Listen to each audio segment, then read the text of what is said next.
रायपुर नगर दक्षिण विधानसभा क्षेत्र उपनिर्वाचन 2024 के संबंध में मुख्य निर्वाचन पदाधिकारी रीना बाबा साहब कंगाले ने बुधवार को कलेक्ट्रेट परिसर रायपुर में पत्रकार वार्ता को संबोधित किया। इस दौरान उन्होंने बताया कि क्षेत्र में 18 से 25 अक्टूबर तक नामांकन भरा जाएगा, 13 नवंबर को मतदान होगा और 23 नवंबर को मतगणना होनी है। उन्होंने बताया कि सुरक्षा के लिए 5 कंपनी की तैनाती की जाएगी। रायपुर दक्षिण में 2,70,000 मतदाता है, महिला मतदाता क्षेत्र में ज्यादा है।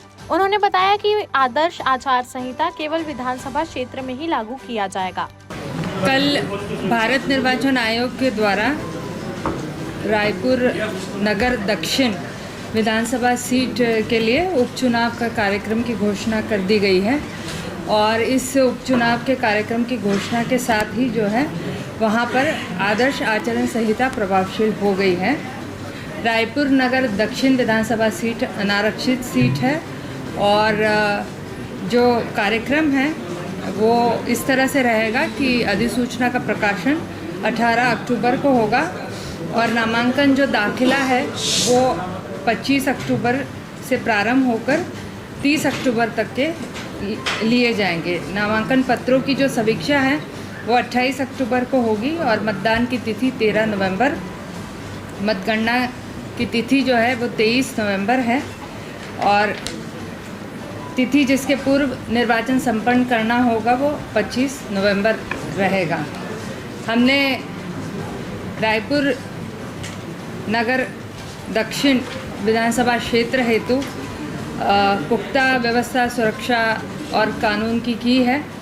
5 कंपनियां वहां पर तैनात की जाएगी और स्ट्रॉन्ग रूम, काउंटिंग सेंटर, इसी तरह विभिन्न सेक्टर मजिस्ट्रेट के साथ ये वहाँ पर तैनात रहेंगे। जो आयोग के निर्देश है वो मतदाता पहचान पत्र के माध्यम से ही मतदान होगा और इसके अलावा जो है 12 विविध पहचान पत्रों को भी इस बार निर्वाचन में मान्यता रहेगी। जो नाम निर्देशन पत्र है वो नाम निर्देशन पत्र मैंने आपको बताया ही कि उसके लिए हमने व्यवस्था जो की है वो कलेक्ट्रेट परिसर में ही हमारे रिटर्निंग अधिकारी और सहायक रिटर्निंग अधिकारी उपस्थित रहेंगे और जो अधिसूचना प्रकाशन की डेट है और नामांकन दाखिल करने की अंतिम तिथि है उसके बीच में ये नाम निर्देशन पत्र वहाँ पर सबमिट होंगे। विधानसभा क्षेत्र में कुल मतदाताओं की संख्या है 2,70,936। इसमें 1,33,713 पुरुष है और 1,37,171 महिला मतदाता हैं। इस तरह महिला मतदाता की संख्या पुरुषों से अधिक है और 1,000 पुरुषों पे 1,026 महिला मतदाता इस क्षेत्र में हैं। तृतीय लिंग मतदाता 52 है। सेवा मतदाताओं की संख्या 59 है। दिव्यांग मतदाताओं की संख्या 1188 है और कुल मतदाता जो 18 और 19 वर्ष के प्रथम बार मतदान करेंगे वो है 5,014। 85 वर्ष से अधिक उम्र के मतदाता 1,711 है और 100 वर्ष आयु या शतायु ऐसे 56 मतदाता है। जो दिव्यांग मतदाता है और जो 85 वर्ष से अधिक उम्र के मतदाता होंगे उनको घर पर ही मतदान या डाक मतपत्र जिसे कहा जाता है उसकी सेवा उपलब्ध रहेगी और अधिसूचना प्रकाशन यानी 18 अक्टूबर से 5 दिवस के अंदर इन्हें यदि ये विकल्प लेते हैं तो अपने घर की सुविधा से ही ये मतदान कर सकेंगे। इसके अलावा यदि वो चाहे तो मतदान केंद्र पर भी मतदान कर सकते हैं। इनके लिए दिव्यांग रथ की विशेष व्यवस्था रहेगी जो घर से ही इन्हें निःशुल्क सेवा परिवहन की प्राप्त होगी मतदान केंद्र तक मतदान दिवस के दिन। रायपुर नगर दक्षिण में कुल 253 मतदान केंद्र है और विधानसभा और लोकसभा निर्वाचन के समय भी इतने ही मतदान केंद्र थे। 119 मतदान केंद्र लोकेशन है। इस बार हमने अलग ये किया है कि 253 मतदान केंद्र जो हमने बनाए थे पिछले बार उस समय 1500 से अधिक ऐसे जितने मतदान केंद्र थे वहाँ पर हमने कुल 2 मात्र ऑक्सिलरी पोलिंग स्टेशंस दिए थे। इस बार इस संख्या को हमने बढ़ा दिया है और 13 ऑक्सिलरी पोलिंग स्टेशंस हमने बनाए हैं। सघन लोक जनसंख्या घनत्व का क्षेत्र है ये, और हम उम्मीद करते हैं कि सुविधा के लिए ये काफ़ी कारगर और सहयोगी रहेगा। विधानसभा में 10 संगवारी मतदान केंद्र भी हम बनाएंगे जो पूर्णतः महिला कर्मचारियों के द्वारा संचालित रहेगा। 5 आदर्श मतदान केंद्र, एक दिव्यांगों के द्वारा संचालित मतदान केंद्र और 5 पूर्णतः युवाओं द्वारा संचालित मतदान केंद्र रहेगा। और सभी बुजुर्गजनों और दिव्यांग मतदाताओं की सहायता के लिए जो है मतदाता मित्र हम तैनात करेंगे। इनमें 253 मतदान केंद्रों में से 127 ऐसे मतदान केंद्र होंगे जहां पर सीधे लाइव वेबकास्टिंग भी होगा। जो मतदाता ईडीसी के लिए, ऐसे निर्वाचन कर्मी जो कि ईडीसी के लिए पात्र होंगे, विधानसभा क्षेत्र में जिनकी ड्यूटी लगेगी और जो कि वही के मतदाता है, उन्हें ईडीसी का भी हम सहायता देंगे। इसके अलावा जो सेवा मतदाता है उन्हें ईटीपीबीएमएस से भी मतदान करने की पात्रता रहेगी।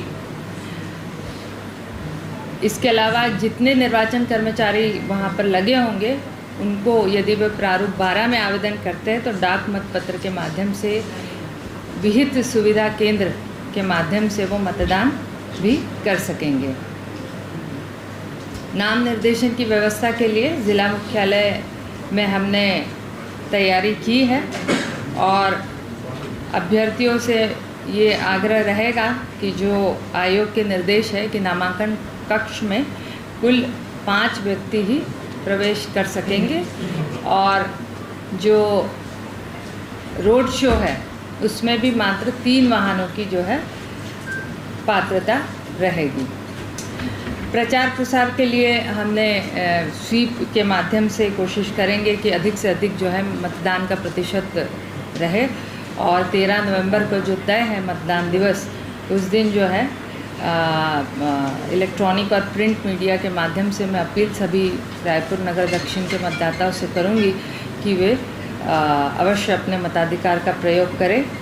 जो लोकसभा चुनाव हुए थे उस समय और विधानसभा में, इस विधानसभा क्षेत्र का मतदान प्रतिशत जो है जिले के एवरेज से काफ़ी कम था, केवल 60% विधानसभा में और 61.4% जो है लोकसभा में यहाँ मतदान हुआ था। पूरे ज़िले का औसत जो है 66% रायपुर ज़िले का रहा है और राज्य 72% लोकसभा में यहाँ पर वोटिंग हुई थी। तो राज्य और ज़िले के औसत से भी इस विधानसभा क्षेत्र में काफ़ी कम मतदान का प्रतिशत रहा है। तो इस बार कोशिश अवश्य ये रहेगी कि अधिक से अधिक मतदाता जुड़े। जहाँ तक आदर्श आचरण संहिता का सवाल है, तो जो अद्यतन निर्देश है उनके आधार पर जो भी आयोग के इसमें डायरेक्शंस है कि यदि उपचुनाव घोषित होता है तो जनरली उपचुनाव का जो आदर्श आचरण संहिता का परिक्षेत्र होता है वो संपूर्ण जिला रहता है, परंतु यदि वो राज्य की राजधानी है या महानगर है अथवा किसी नगर निगम के अधीन आता है तो ऐसे परिस्थिति में केवल उस विधानसभा क्षेत्र का परिसीमाएं या परिक्षेत्र ही मात्र आदर्श आचरण संहिता से प्रभावित रहेगा। तो हमारी आदर्श आचरण संहिता से संबंधित जो ट्रेनिंग हमने कलेक्टर्स की ली है, जिला निर्वाचन अधिकारी, रिटर्निंग अधिकारी, सभी को हमने इसके संदर्भ में निर्देश दिए हैं। संपत्ति विरूपण के प्रभावी क्रियान्वयन के लिए कड़ाई से पालन किया जाएगा। इसमें जितने भी शासकीय संपत्तियां इस विधानसभा क्षेत्र में स्थापित है, जितने भी शासकीय कार्यालय है, वहां पर 24 घंटे के अंदर सभी प्रकार के दीवार लेखन, posters, stickers, cutout, hoardings, banners और झंडे उतरवा दिए जाएंगे। इसके अलावा सार्वजनिक संपत्ति पे जो भी विरूपण है वो सार्वजनिक संपत्ति पे 48 घंटे के अंदर और निजी संपत्ति पे 72 घंटे के अंदर जो है वो हटा दिया जाए। शासकीय वाहनों के उपयोग राजनीतिक प्रचार प्रसार के लिए पूर्णतः प्रतिबंधित रहेगा और सरकारी खर्च पर जो भी विज्ञापन होंगे उस पर भी पूर्ण प्रतिबंध रहेगा इस क्षेत्र में। चुनाव प्रचार के लिए जो वाहनों की अनुमति है वो आवश्यक और अनिवार्य रहेगी, और जो वाहन बिना परमिट के पाए जाएंगे चुनाव प्रचार में संलिप्त, ऐसे सभी वाहनों को जब्त कर लिया जाएगा। मौन अवधि को छोड़कर अभ्यर्थियों के लिए वाहनों की संख्या की कोई सीमा नहीं रहेगी, और प्रचार के लिए किसी भी सरकारी वाहन का उपयोग पर प्रतिबंध रहेगा। आम सभा के लिए सार्वजनिक स्थलों की पहचान हमने पूर्व से कर ली है। यदि सभा स्थल पे कोई शैक्षणिक संस्था है या सभा के पूर्व संस्था प्रबंधन से अनापत्ति नहीं लिया गया है, तो ऐसे में ऐसे सभा स्थल पर किसी भी प्रकार की सभा पर प्रतिबंध रहेगा। सभा का आयोजन रात 10 बजे के पश्चात प्रतिबंधित होगा। आयोजन की जाने वाली प्रत्येक सभा की अनुमति आवश्यक होगी जिला निर्वाचन अधिकारी से। मतदान समाप्ति के निर्धारित समय के 48 घंटे पूर्व की अवधि के दौरान कोई भी सभा आयोजित नहीं की जा सकेगी। रैली का जो अनुमति है वो भी जिला निर्वाचन अधिकारी द्वारा तय मार्ग पर निश्चित समय पर दी जाएगी। इसमें रैली के प्रारंभ और अंत का जो निर्धारित समय है और स्थान है वो पूर्व से निश्चित होगा, और रैली का मार्ग पूर्व से तय होगा, जिसका उल्लेख आवेदन में अभ्यर्थियों के द्वारा कर लिया जाए। यदि रैली की लंबाई अत्यधिक है तो इसमें फिर हम तोड़कर रैली की अनुमति देंगे। रैली में किसी भी तरह के अस्त्र शस्त्र लेकर प्रतिबंधित रहेगा, और शालेय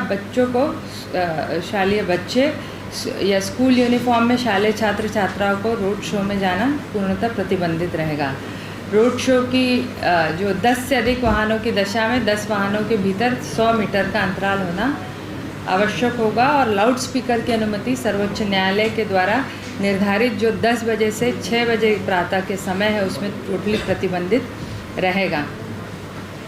अस्थायी जो प्रचार कार्यालय है जो अभ्यर्थी स्थापित करते हैं चुनाव के दौरान, उनके बारे में भी निर्देशों का कड़ाई से पालन किया जाएगा, और किसी भी शैक्षणिक संस्था या अस्पताल से लगे हुए भवनों में हम यह अनुमति नहीं देंगे।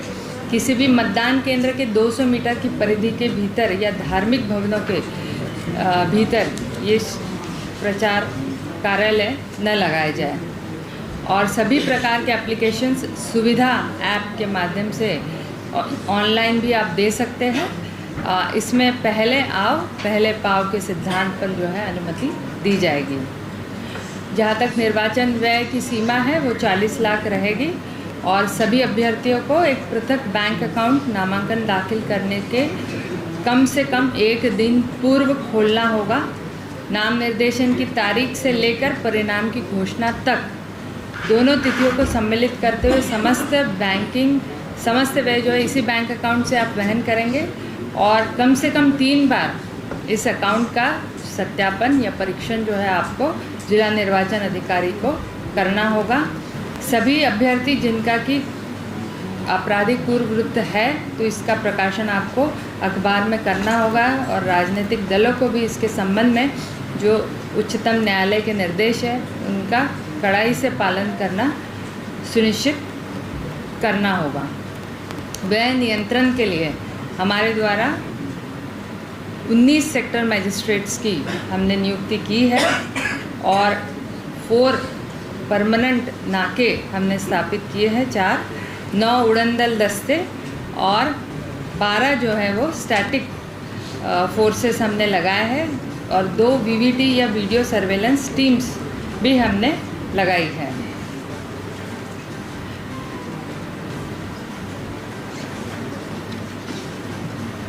हमने राज्य स्तर पर और जिला स्तर पर मीडिया प्रमाणन और निगरानी समिति का गठन कर लिया है। जितने भी इलेक्ट्रॉनिक मीडिया से संबंधित राजनीतिक विज्ञापन है उनका इन कमिटी से पूर्व प्रमाणन कर लेना आवश्यक रहेगा। जिला स्तर पर गठित मीडिया प्रमाणन निगरानी समिति द्वारा पेड न्यूज़ के प्रकरण पर भी कार्रवाई होगी, और इलेक्ट्रॉनिक और प्रिंट मीडिया में पेड न्यूज़ के प्रसारण पर भी एमसी कमेटी की कार्रवाई जो राज्य स्तरीय है जिला स्तरीय है ये करेंगे। प्रिंट मीडिया में मतदान दिवस के 1 दिन पूर्व और मतदान के दिन प्रकाशित होने वाले सभी राजनीतिक विज्ञापनों का पूर्व प्रमाणन करना अनिवार्य रहेगा। निर्वाचन संबंधी किसी विज्ञापन, पोस्टर, पर्चे या किसी अन्य अभिलेख और पर उसके प्रकाशक और प्रिंटर का नाम, पता मुद्रित होना अनिवार्य रहेगा।